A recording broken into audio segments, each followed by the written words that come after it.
Ekis Onderwyser at the Pilanesberg National Game Reserve in South Africa, traveling with the NEA Foundation Global Fellows. Let's find out what some of their thoughts are.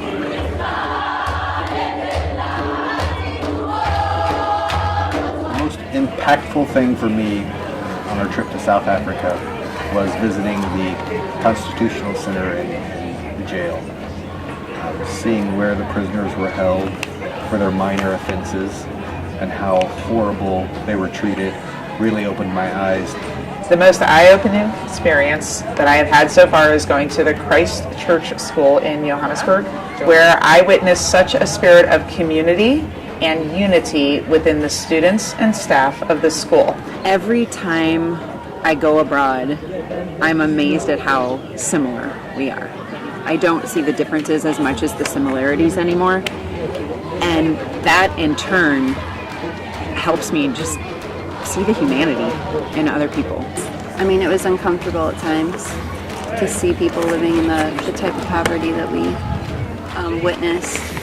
But I think that the NEA Foundation did a really great job in their planning of showing us that poverty and the real issues that people face in their day-to-day life here, but also keeping our trip hopeful and positive, and also showing us the beautiful things that South Africa has done well and has to offer, and really showing us the hope that this country has for their future.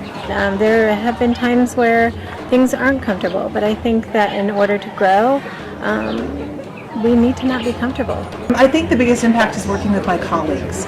It's always inspirational to work with other teachers who are as passionate as I am about global education and about educating kids, and these are the cream of the crop of teachers.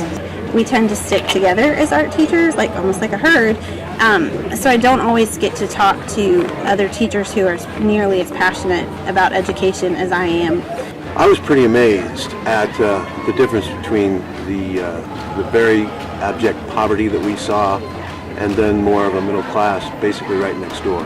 I thought I knew what apartheid was. And then when we went to the Apartheid Museum, I realized I had no idea what apartheid was. Seeing this culture, really understanding it with the people that we've met has been an amazing experience, because you can't learn that just from reading about it or studying about it.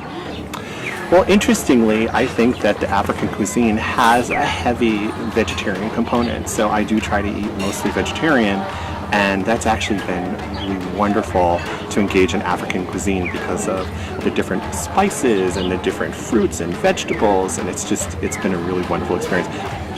As Rick Steves tells us, that travel is accelerated learning, and it truly is. We've packed a lot of learning in these last few weeks.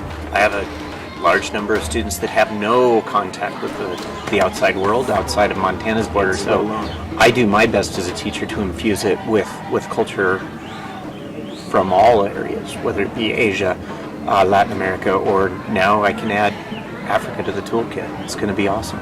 Ekis Onderwyser from South Africa, leaving you with these words from Nelson Mandela.